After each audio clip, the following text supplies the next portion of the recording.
Ok. 100 horas de astronomía juntos bajo un mismo cielo.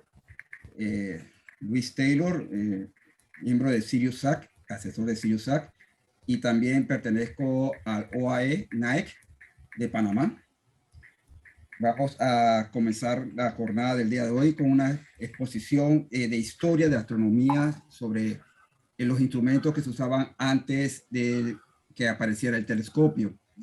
Pero antes, vamos a hacer una pequeña introducción con este señor, Aristarco de Samos.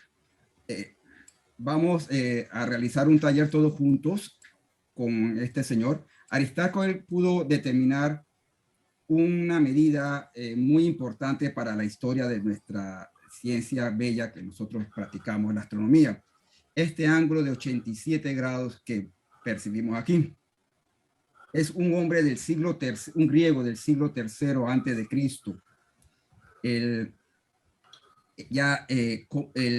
La curiosidad que nos da ahora y que vamos a realizar como taller es cómo él pudo determinar hace 2300 años, cómo pudo determinar ese ángulo y qué facilidad y con qué lo pudo determinar.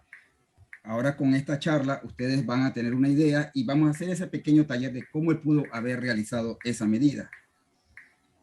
Aristarco ya tenía un ángulo de los tres que necesita para su triángulo, ¿no? Para poder determinar esta distancia. Tenía este ángulo de 90 grados, según él, y estaba en lo cierto. Cuando la luna estaba ya sea en cuarto creciente o en cuarto menguante, ya tenía un ángulo de 90 grados con respecto a la Tierra. Necesitaba los otros dos. Con tener uno de esos dos, con determinar uno, ya podía tener el tercero. ¿Cómo determinó ese tercero? Actualmente lo podemos realizar. Ese ángulo no está lejos de nuestra habilidad. Sí, ahí Poder lo testaban así. Con instrumentos que está al alcance de nosotros, ya sea un celular o el Stellarium de nuestra computadora, ¿no? Pero una persona de hace 2300 años, ¿cómo pudo medir ese ángulo? ¿Qué instrumentos usó para medirlo?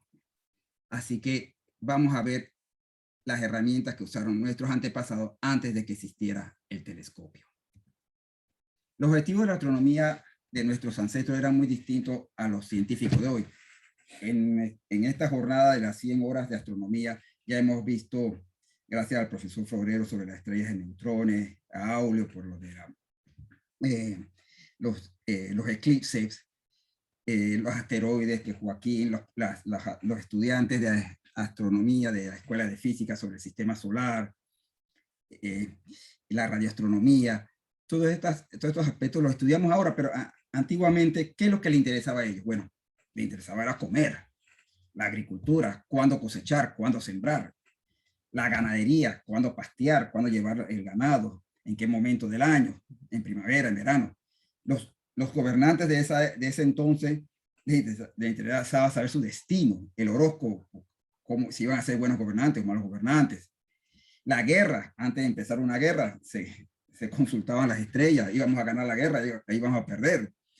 Y sobre todo los medios de comunicación que tenían en ese entonces, la navegación por los distintos océanos y mares, la latitud y la longitud, su ubicación de la nave en el mar. Es decir, les interesaba el tiempo, la ubicación local y el destino, o sea, el movimiento aparente de los astros, sin hallarle mayor explicación, sin tenerle mayor explicación a esto. Vean un ejemplo, le voy a presentar un ejemplo de hasta dónde llegaban ellos en su ciencia en esa época. Aquí les tengo tres textos, ¿no? Uno es el libro de Enoch, del siglo III a.C., otro es un libro de arquitectura del siglo XV a.C., y el otro el Almagesto de Ptolomeo, del siglo I después de Cristo. Voy a agarrar uno, nada más uno, para que vean hasta dónde llegan ellos su conocimiento. La órbita que describe Júpiter entre la de Marte y Saturno, Júpiter entre Marte, está clarito el hombre, Júpiter está entre Marte y Saturno, tiene un recorrido mayor que el de Marte, pero menor que el de Saturno, clarito. De igual manera, los planetas que giran a mayor distancia de los confines del firmamento y se mueven en las proximidades de la Tierra parecen describir su órbita a mayor velocidad. O sea, entre los objetos que estén más cerca de la Tierra, tienen mayor velocidad de órbita. Pues cada uno de ellos, al recorrer una órbita más pequeña, pasa con más frecuencia por debajo del otro planeta situado en una órbita superior y lo adelanta.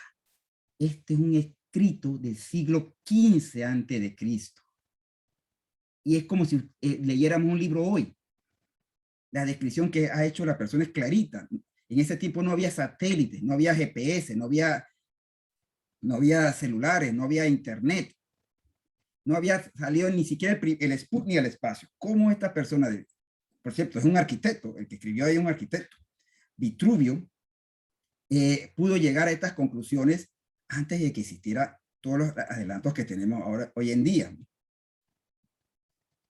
Vamos a ver la primera razón con que ellos usaban la astronomía, el tiempo. Y empezamos con el primer instrumento astronómico que usó la humanidad. El primer, antes del telescopio, antes de los atlas celestes, antes de los planiferios, antes de que todo eso, los huesos. ¿Y cuál fue el primer número que ellos usaron en esos huesos? Vean que aquí cada uno tiene unas marcas, ¿no? ¿Cuál ustedes piensan que había sido el primer número? ¿El 1, el 2, el primer número de la humanidad, el primer número que usó la humanidad? Bueno, les hago saber que el primer número, antes de todos los instrumentos que ustedes se pueden imaginar, antes de que existiera la matemática, el primer número que usó la humanidad es el 29. ¿Por qué 20? ¿Qué número más raro? ¿Por qué el 29? Este señor, el hueso de Lebombo, tenía 29 marcas. El hueso de Ichango tenía alrededor de 30 marcas. Este omoplato de Blanchard en Francia tenía alrededor de 60 marcas. Vean que son números múltiplos de 30, 29, 30, algunos tenían, y se ha encontrado mucho más. Aquí les estoy dando 3 ejemplos. Algunos tenían 29, otros 30, otros 31. Bueno, resulta ser que el año sinódico de la luna, el mes sinódico de la luna es de 29 días, 29 y medio, pues para ser exacto. Y a nuestros antepasados, su primer instrumento astronómico, sus primeras marcas que hacían en estos huesos era el mes sinódico lunar. Más claro está en el omoplato de Blanchard. Estos son fases lunares.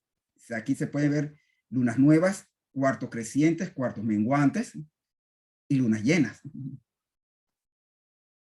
¿Y por qué ese interés por la fase de la luna? Su primer calendario, su primera observación astronómica, porque casualidad que los periodos femeninos, cuando nace el niño, es de 29 días. Y se necesitaba saber exactamente ese control. Y la luna dio esa facilidad. Y estas marcas de estos huesos lo comprueban.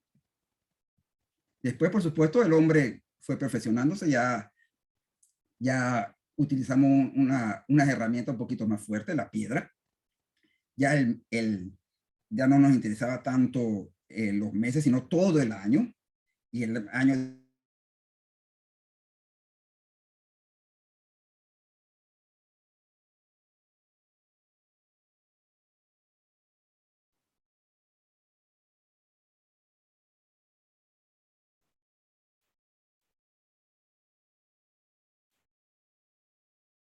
Luis, Se nos congeló. se nos congeló Luis. Vamos a darle unos minutos para ver si regresa el ingeniero Luis.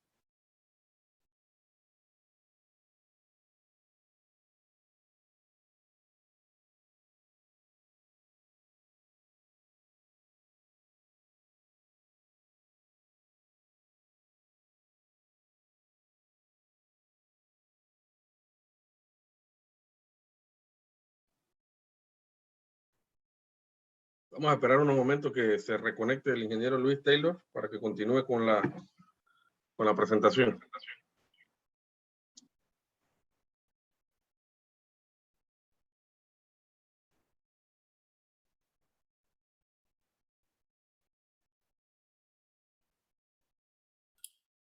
Profesor Amador, usted puede parar el grabar para que no se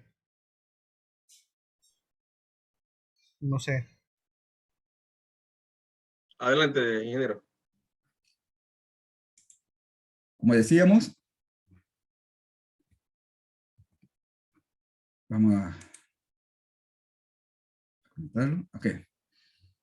Como decíamos, ahora el hombre está más perfeccionado, sus calendarios están más definidos, sus años divididos en meses y los meses en semanas, y utilizando la piedra pudo grabar y pudo determinar fechas usando también fenómenos astronómicos que podía aprovechar y grabarlos en la piedra. Continuamos. Después de la piedra, perfeccionó un poquito más su manera de ver, de calcular el tiempo, y ahora no solamente se contentaba o se conformaba con dividir el año completo, sino que también el día en sí lo marcó en varias horas y realizó lo que son estos relojes solares. Aprovechó la sombra del sol para decirle a qué hora del día podía realizar sus distintas tareas. Los relojes solares, hay una charla muy bonita sobre eso, es una cumbre matemática, es un marco matemático donde el hombre ya se perfecciona, ya que cada marca, saber que una hora son 15 grados en una forma, en un reloj solar ecuatorial, pero cuando ya se hace horizontal, las marcas tienen otro determinado ángulo, porque depende de la latitud de donde el sitio donde se está realizando la medición solar de la hora, del tiempo. Y esto determina que el hombre ha llegado a un grado de conocimiento matemático que podía darse el lujo de poder dividir el día en horas. No solamente realizó este ejercicio haciendo relojes solares sencillos, por decirlo así, sino que ya se la jugaba. Ya podía hacer relojes solares no solamente por la forma de donde caía la sombra, sino el largo de la sombra. Con el largo de la sombra podía realizar un reloj solar no solamente diario, sino anual. Incluso en estas distintas formas de relojes solares, el escape, el hemiciclum, el mequet de los egipcios y la torre de los vientos del orologio, el reloj solar no solamente podría dejarlo con una alineación norte-sur, los relojes solares generalmente se alinean norte-sur, sino que podías usar cualquier ángulo de la pared que tenemos aquí, si ustedes lo pueden ver, y ellos sabían cómo hacer las horas, cómo determinar, cómo calcular las horas dependiendo del ángulo, sin depender de la alineación norte-sur. Cada pared de estas, del orologio, se le llama la Torre de los Vientos en Grecia, tenía un reloj solar y todos tenían que coincidir en la misma hora, a pesar de que estén en distintos ángulos. Con la perfección de la determinación del tiempo gracias al sol, pudo realizar también el ser humano, como les dije, un calendario anual, con la sombra del sol, simplemente con la sombra del sol. El polo lo usaron los mesopotamios, es un reloj solar, es como una especie de tinaja, por decirlo así, una tinaja invertida, donde el gnomon o el estilete está en el medio, y ellos marcaban no solo las horas del día, sino aquí empieza el solsticio de verano, aquí el solsticio de invierno, y estas líneas centrales los equinoccios de primavera y otoño. O sea, tenía el año, determinar la altura del sol, la duración del día, la oblicuidad de la eclíptica, porque al determinar estos límites no es ponerlo por ponerlo, es hasta donde llega la sombra. Y de hasta donde llega la sombra, de aquí al equinoccio, del solsticio hay 23 grados y medio, y de aquí este solsticio, este equinoccio, hay 23 grados. O sea, que ya sabían la oblicuidad de la eclíptica. Y la latitud del lugar, por la altura del sol, ahora más tarde hablamos de eso, y un calendario totalmente solar anual. Ahora, esto es con el sol. ¿Y de noche cómo hacíamos? ¿Cómo nos defendíamos? No es un instrumento astronómico 100%, después yo le indico uno, pero sí, aquí tenemos uno que usaba el agua. Esto simplemente para demostrar el ingenio del ser humano de esa época.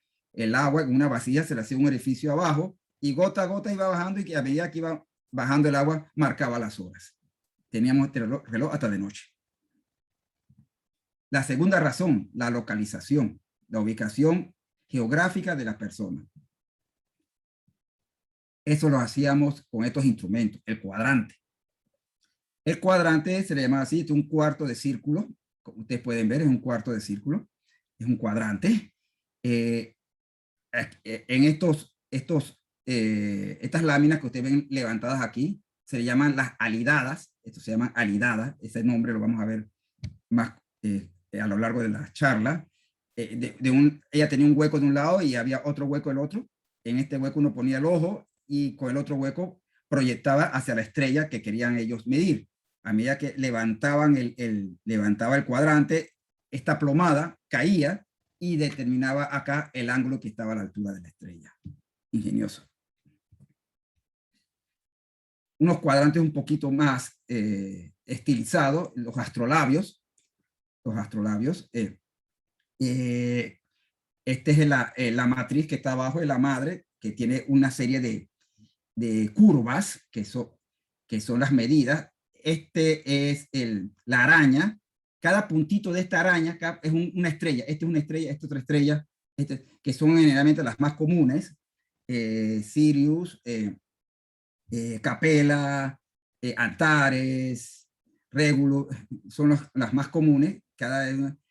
Y por medio de esta barra es una alidada. Aquí está la alidada, los dos láminas con sus huecos, donde uno ponía el ojo y el otro proyectaban hacia la estrella. Ellos determinaban la posición de la estrella en esta matriz que vemos aquí.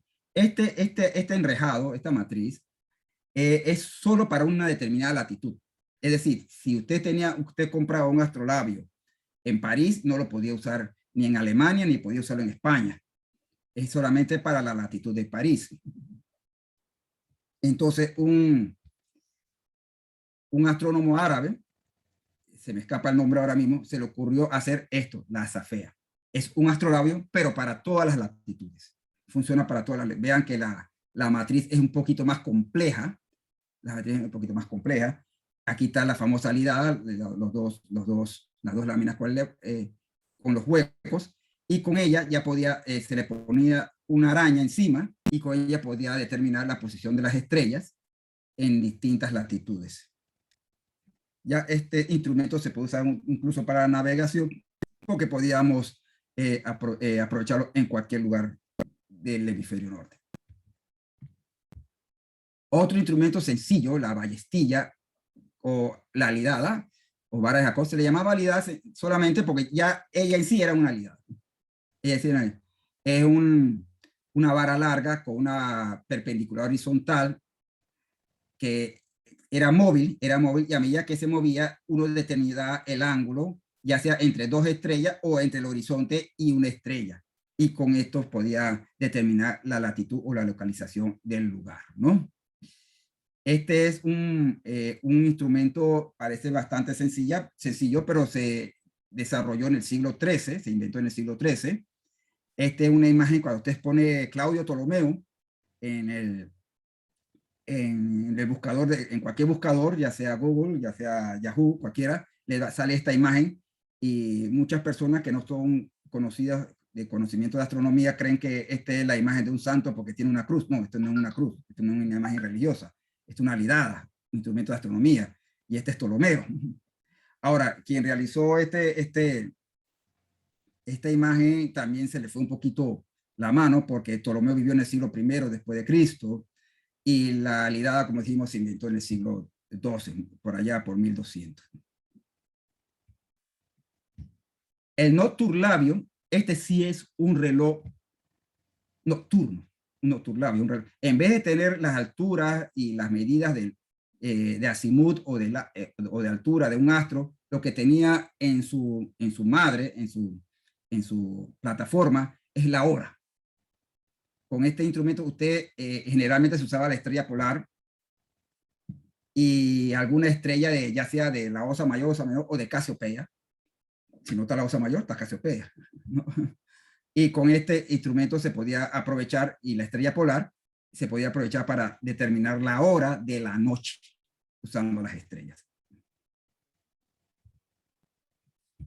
También estaban nuestros ancestros, hasta hace poco se usaban, ¿no? Las famosas tablas. Nuestros abuelos usaron tablas de seno, coseno, tangente. Había estas tablas de declinación estelar. Esta es una tabla de 1519 del libro de Suma Geográfica. Posiblemente lo usaban muchos navegantes durante esa era la época de la exploración en 1519. Y por medio de una alidada, ¿no? Por medio de una ballestilla invertida, porque no se podía ver directamente al sol, y la sombra, se podía calcular la altura del sol, y esta era la fórmula que ellos usaban, 90 grados, ¿no? Menos la altura del sol al mediodía, más la declinación que les daban las tablas, ellos podían determinar la latitud en donde estaban. Finalmente, el destino. Eso, aunque ustedes no lo crean, fue una preocupación muy grande entre nuestros ancestros. Y determinar bien los astros o cómo entraban los planetas a las distintas constelaciones zodiacales o a distintas, y cómo se movía el cielo y la posición que tenían las distintas estrellas principales en el cielo, era algo fundamental. Era fundamental. Tanto así que astrónomos de la talla de Kepler, de la talla de Newton, ellos practicaban astrología. Ellos practicaban astrología. Una de las cosas más asombrosas para el que recuerdo la exposición que dio George Texas, decía, es bueno conocer los libros antiguos, los libros de astronomía viejos, para conocer las raíces de nuestra astronomía actual. Yo me considero un coleccionista de clásicos, tengo varios que he podido bajar por PDF, y en el caso de Newton, uno se asombra que lo que menos encuentra de Newton son libros de ciencia, lo que más encuentra son libros de alquimia. Newton le gustaba mucho esto de ser alquimista, y así que esto de determinar el destino era muy importante entre nuestros ancestros.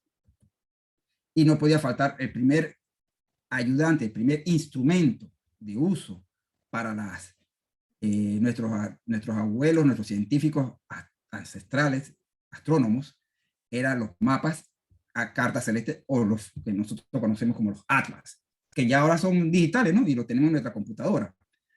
Lo que quiero resaltar acá es que las cartas celestes de esa época, eran unas obras de arte. Es como ver la Capilla Sistina. Miren esos dibujos. Ellos no solamente dibujaban las estrellas, sino la constelación a que pertenecían, con una gráfica que de verdad da ganas de coleccionarlas, tenerlas en la casa, hacer un tapiz con ellas. Miren esos dibujos. Aquí está la Osa Mayor, por aquí Pegaso, por acá Pegaso, Leo. Entonces los adornos, ¿no? que los ponen. También los mapas celestes de esa época determinaban la cultura de la época, ¿no? Estos son estilo árabe, y aquí están las letras árabes, ¿no? Aquí está Géminis, aquí está Tauro. Este es un atlas celeste cristiano. Las constelaciones tenían nombre de santos. Y las constelaciones que nosotros conocemos, ¿no? De parte de los griegos. Pero miren el arte, ¿no? Eso era una belleza. Pasamos al Triquetrum. Nosotros le debemos la revolución de nuestra ciencia, no al telescopio, se lo debemos al Triquetrum. El Triquetrum fue el instrumento que usó Nicolás Copérnico para poder medir los astros y determinar las distintas tablas que él escribió y crear este gran libro que es sobre las revoluciones del orbe celeste, ¿no? Ese fue el instrumento, el Triquetrum. Una barra móvil que tenía una alidada, dos huecos, una barra fija, y a medida que movía la barra, esta barra se movía sobre la barra fija, determinaba el ángulo del astro.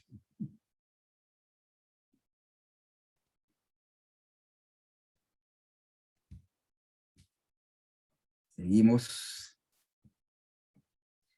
La esfera armilar. Posiblemente ustedes la hayan visto en muchas ilustraciones de libros de astronomía, ¿no? La esfera armilar. Para definirla en una forma sencilla, la esfera armilar es un atlas celeste en 3 dimensiones. Un atlas celeste en 3 dimensiones. Aquí está las constelaciones del zodíaco, o lo que es igual, la eclíptica. Aquí está la meridiana. La línea del Ecuador, los distintos paralelos al horizonte. Es decir, tenía todos los cuadrantes, todas las coordenadas celestes en 3 dimensiones. Era una especie de computadora, por decirlo así. Armilar en árabe viene del árabe, que significa círculos, aros. La esfera armilar, o sea, una esfera de distintos aros, ¿no? Para los que son ingenieros civiles, déjenme presentarles el abuelo del teodolito, lo que se usa para determinar las hectáreas, el límite de las hectáreas, es la dioptra. La dioptra no comenzó como teodolito, por supuesto, comenzó como instrumento astronómico. Y como instrumento astronómico se determinaban las posiciones de los terrenos de los distintos latifundistas de esa época. Y otra es tan antigua como la Grecia. No es del tiempo medieval, es tan antigua como los antiguos griegos. Aquí tenía, por supuesto, una alidada. Este era el azimut y este era la altura, media azimut, ¿no? Y altura de un astro. Y con eso determinaban la posición y podían medir el terreno de cualquier persona, ¿no? Que quería medir hasta dónde llegaba su propiedad, ¿no? Este es el principio del teodolito, la dioptra. Grandes obras se construyeron con ella, desde los templos griegos hasta el obelisco de los romanos. Por último, un mecanismo que de verdad asombra todavía a legos y a entendidos. El mecanismo de Antiquitera. Fue tanta el conocimiento que tuvieron nuestros abuelos, nuestros ancestros, que pudieron crear una computadora análoga, es una computadora análoga, de una complejidad bastante asombrosa. Se encontró este instrumento, es como de la altura de un brazo, cabía en una caja de un pie de largo, de 30 centímetros de altura, por 10 por 20 centímetros, que había esta serie de engranajes, son unos engranajes asombrosos, y con ellas se determinaba la fase de la luna, se determinaba la posición de los astros, el calendario, la fecha e incluso las fechas de las fiestas. Las olimpiadas podían determinarse por medio de este instrumento. No solamente asombra el instrumento en sí, sino lo que debe tener detrás de él. ¿Quiénes fueron los alfareros? ¿Quiénes fueron los mecánicos que lo construyeron? Porque para construir unos engranes cuyos dientes cuadraran exactamente, para cuando usted al manejar una manivela, tenía una manivela aquí lateral, al usted manejar una manivela, estos engranes le diera, ¡pam!, donde usted pusiera una fecha, esta es la fase de la luna que te corresponde, Marte está en esta posición, Saturno no lo puedes ver, Júpiter está en esta posición, Venus te va a salir al medio, te va a salir al amanecer o te va a salir al atardecer. Todo lo que dice ahora nuestro estelarium lo decía este instrumento. Todavía se está investigando porque asombra demasiado tanta complejidad. Sí se sabe que nuestros antiguos científicos lo usaban, porque Cicerón, en una de las obras de Cicerón, se escribe sobre 2 instrumentos parecidos a este, que supuestamente los inventó Arquímedes. Y bueno, está revolucionando la ciencia y lo que nosotros pensábamos que conocían nuestros ancestros. Ahora, estos elementos que yo les he mostrado no solamente tiene una finalidad de conocimiento, también acá en Cirusac lo hemos empleado para realizar talleres que pueda hacer, que haga, como había dicho un colega en una charla anterior, que usted se ponga en los pies y en la época de nuestros ancestros y pueda tener esa sensación, ese sabor de ciencia como lo tenían ellos con sus instrumentos. Y para eso realizábamos en Cirusac estos especie de talleres en las reuniones. Aquí hay un cuadrante es un transportador con un rollo de papel higiénico, una plomada que es un tornillo y una cuerda, ¿no? Un cuadrante, una esfera mirar con los talleres NACE, que los realizamos junto al grupo Nike, los talleres NACE. Esta es una esfera mirar, donde tenemos la latitud, el conjunto de estrellas, constelaciones, y este es el horizonte con sus 4 puntos cardinales, ¿no? Una alidada, 1 metro con o una ballestilla, 1 metro con una reglita que uno al moverla puede determinar los ángulos. Un reloj solar con orientación norte-sur con una brújula, y esto es una caja de CD, una caja de CD, una cuerda donde acá se enseña al joven a determinar los distintos ángulos que debe tener la hora para la latitud de 9 grados de Panamá, y donde cae en la sombra, dividido norte-sur, esa es la hora, ¿no? Hora solar. Aquí por lo menos nos está diciendo que son las 2 de la tarde. Aquí un ejemplo de jóvenes, ¿no? Ahí tenemos a nuestro amigo Aldair, usando una ballestilla con una cuerda y una regla sencilla. Si usamos una cuerda de 57 centímetros, recordemos que un radián es un radián son 57 grados, entonces usamos 57 centímetros, ¿no? De cuerda. Y ya estos, si usamos 57 centímetros, los centímetros de la regla ya son grados, o sea que si podemos medir 10 centímetros ya son 10 grados. Aquí los muchachos están realizando el taller, donde están determinando un ángulo usando una ballestilla, ¿no? Sencilla, ¿no? Una ballestilla. Te estás poniendo en los pies de lo que usaban nuestros ancestros científicos. Y vamos a la primera pregunta. ¿Cómo Aristarco consiguió ese ángulo?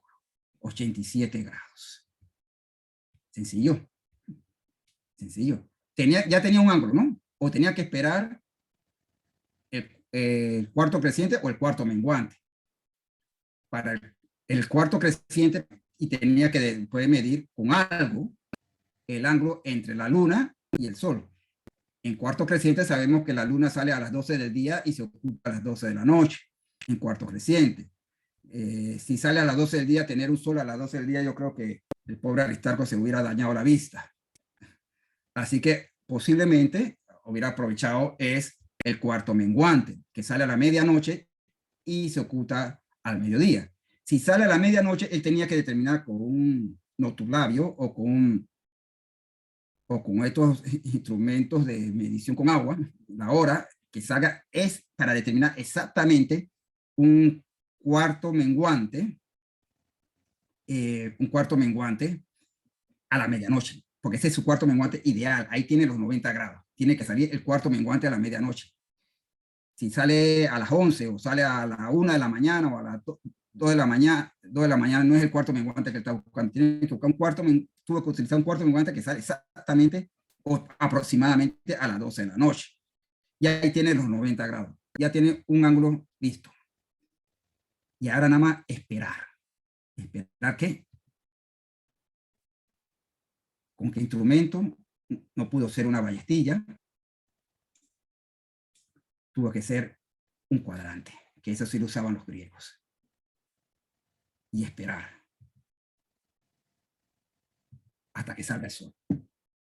Un sol al amanecer no pega tanto a la vista. En ese momento puede Aristarco aprovechar, usa su cuadrante. Apenas sale el sol, mide su ángulo de aquí a acá. ¿Cuánto es lo que mide? Sale el sol, sube la vista, sale a la luna. Mira qué es lo que le dice la plomada. Ahí tiene los 87 grados. Ya lo tiene. Listo. ya tiene los 90, que lo aprovechó con su cuarto menguante, ya tiene 80.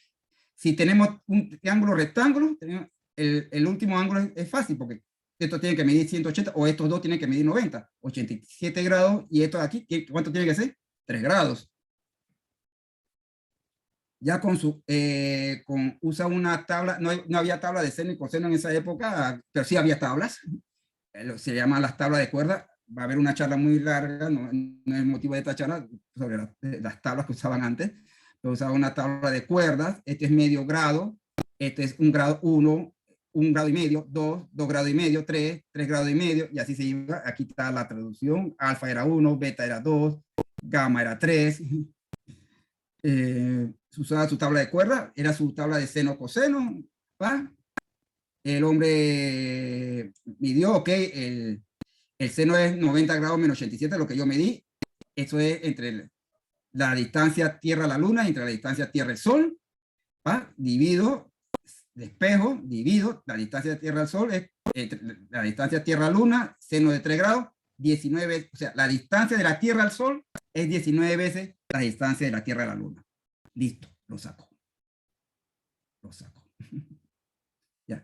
Ahora, vamos a perdonar a Aristarco en algo. No es 19 veces, es 400 veces. Pero para determinar con números que el Sol está más lejos que la Luna, sinceramente hay que darle un aplauso. Hay que darle un aplauso. Esperarse, aguantarse esos mosquitos durante toda la noche hasta el amanecer, de verdad que debió ser un esfuerzo muy grande. Aquí les comparto, mis estimados amigos, sitios web. No sé si lo pueden ver, pueden hacer una captura de pantalla, los que están interesados. Todos estos sitios son libros clásicos, que sería bonito poderlos leer. Todos están en PDF, los pueden bajar, nada más los escriben. Aquí sitios web. Acá hay sitios web donde ustedes pueden entrar a cómo construir un astrolabio, cómo construir un reloj de sol, talleres, los talleres NACE, que estamos promocionando el Nike, también bueno, también acá en el SiriusSat. Está la ciencia de la astronomía, construcción de un cuadrante, aquí, y por supuesto varios videos de YouTube, ¿no? Varios videos de YouTube. Y preguntas. Damos las gracias a todos. Bueno, situaciones técnicas que no se podía evitar. Aquí está donde puede localizar cualquier persona interesada en localizar SiriusSat, o pueden entrar acá a la página OAE Nike, ¿no? Donde podemos con mucho gusto apoyarlos a todas aquellas personas interesadas en estos tipos de instrumentos, o todo lo que tiene relación con la astronomía. Con mucho gusto. Hay jóvenes muy valiosos, y necesitamos tener más jóvenes valiosos, adultos, viejos, bebés, niños que quieran estar interesados en astronomía. Con mucho gusto, SiriusSat siempre le abre las puertas. Tenemos, y no importa de dónde tú estés, tenemos gente desde Cunayala hasta Chiriquí. Cualquier persona de todo lo largo del país, con mucho gusto le abrimos las puertas. La astronomía no tiene límites. Muchas gracias, ingeniero Luis Taylor. Excelente presentación. Quiero que sepas que ya la guardé como una de mis presentaciones favoritas ahí en mi cuenta de YouTube, porque me va a servir de referencia más adelante. Antes de terminar con usted, ingeniero, hubo un par de preguntas en el chat que vamos a darnos unos 5 minutos para ver si las respondemos rápido. Okay.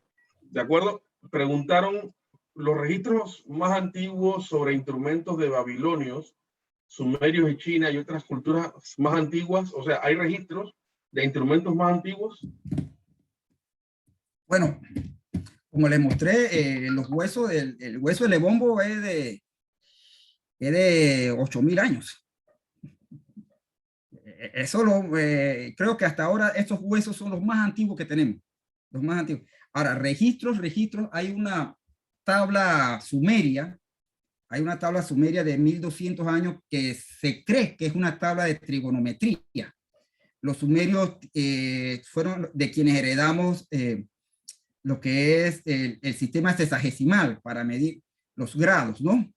Ellos tenía un calendario de 12 meses de 30 días, 360 días, y los otros 5 días eran días santos que los colaban entre los meses, pero de ahí es que viene su división de año de 360 y se dieron cuenta que el 360 era un número divisible entre 3, 6, 10, 36, 12, era un número muy, muy favorable, mucho mejor que la base 10 que nosotros tenemos, que la base 10 apenas es divisible entre 2 y 5, y de ellos heredamos, bueno, esa tabla, y así igualita como se las presenté, con sus columnas, y determinaba, parece ser que era una tabla trigonométrica, no hay consenso entre todos los científicos, pero la mayoría piensan que sí. Hay también papiros egipcios de tablas de numeración, pero el problema con los egipcios es que su matemática era muy compleja.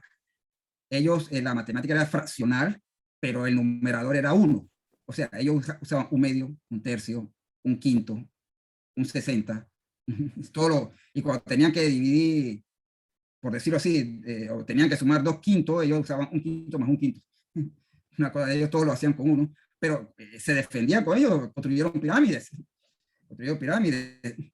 y relojes de sol con un grado de exactitud tremendo, ¿no? Un grado de exactitud para la utilidad, porque ellos necesitaban regular sus faenas. Ya sabemos que las pirámides no fue construido por esclavos, sino por gente que se le pagaba un salario, eran obreros, y entonces habría que tener una organización tal que tenía que tener un calendario, una jornada de tantas horas, y cómo determinar esto, y cómo determinar, usaban estos teodolitos antiguos, ¿no? Para usar, determinar las hectáreas y los distintos campos de cultivos. Así que registros de mayor antigüedad, no me imagino cuál. Lo más viejo que he podido encontrar son estos huesos, el hueso de Lebombo. Perfecto, y gracias. Y hay una última pregunta para cerrar. Este mecanismo de Antiquítera podía calcular, hacer multiplicaciones, divisiones. ¿Qué hacía específicamente este mecanismo? No era una calculadora, era un instrumento astronómico. Si usted baja el Stellarium, con el Stellarium usted le pone la cuadrícula, ya sea la cuadrícula horizontal o la cuadrícula ecuatorial, o sea, las coordenadas horizontales o las coordenadas ecuatoriales, y con esas coordenadas usted puede tocar un astro del Stellarium. Stellarium es el programa que se usa para manejar software de Atlas Celeste, y usted determina la posición de una estrella, su ascensión recta, su declinación o su altura y su azimut, ¿no? Bueno, eso hacía ese instrumento. Le mostraba cómo, la posición que iba a estar la Luna, si iba a ser Marte visible, si iba a haber conjunción entre Júpiter y Saturno, en vez de poderlo calcular, porque ellos, como ya hemos comentado, ellos hacían muy buenos cálculos, el instrumento le decía todo. Es como nosotros, antes del estelario todo se tenía que calcular y había que hacer software en Base y todas esas cosas. Ya no, ya tú nada más prendes el estelario y tocas la estrella y ya te da la posición. Bueno, ese instrumento hacía eso. En vez de, le ahorraba al filósofo, en esa época no se llamaban científicos, eran filósofos, le ahorraba al filósofo la tarea de calcular y el instrumento le daba todo. Lo que sí no podía sumar, no era una calculadora, era un instrumento de observación astronómica. No, y de acuerdo contigo, Luis, más allá de la información astronómica que brindaba el instrumento, la confección, la manufactura del mismo es algo genial para la época, ¿no? Estamos hablando de antes de Cristo, y tener esta capacidad de hacer un instrumento con este nivel de detalle y de precisión es increíble. Lo que queríamos, si me permites unos minutos, adelante. Lo que queríamos con esta charla, mostrarle a ustedes que el orgullo de que tenemos la tecnología, y tenemos los satélites, ok, sí, lo tenemos, pero esa es una herencia de muchos hombres y mujeres también, que lo hacían con un ingenio magistral, un ingenio asombroso. Nuestros abuelos, nuestros antiguos científicos y filósofos no eran brutos que andaban en las cavernas, no, eran personas que tenían un ingenio extraordinario, que podían crear estos tipos de artefactos que ahora el hombre actual le llama al asombro y cree que no lo pudieron, sí, lo pudieron hacer, aquí está la prueba, nuestros abuelos pudieron hacer eso, y la herencia de esa sabiduría, incluso a todo lo largo de la historia, instrumentos que yo les mostré que son incluso de la Edad Media, a veces le llaman a la Edad Media la edad del curantismo, ¿no? Había bombas de agua en la Edad Media, bombas de agua, había grúas, si no se hubieran construido una catedral. Había toda esta serie de mecanismos que el hombre con su ingenio es capaz de hacer y lo hará durante muchos años más.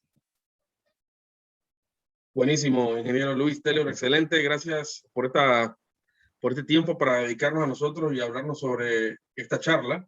Instrumentos antes del telescopio, buenísimo. Yo creo que va a quedar de referencia, como mencionaba antes, esta presentación guardada ahí en la cuenta de la IU de YouTube.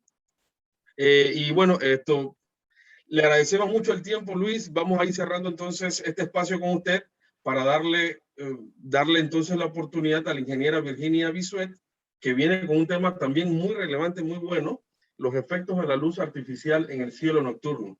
Así que vamos a hacer un receso de unos 5 minutos para hacer el switch. Vamos a parar de la reproducción del recording aquí en Zoom para entonces comenzar con la charla de la ingeniera sobre los efectos de la luz artificial en el cielo nocturno. Muchísimas gracias, ingeniero Luis Taylor. Saludos a todos y nos volvemos a ver en unos 5 minutos. Saludos. Gracias.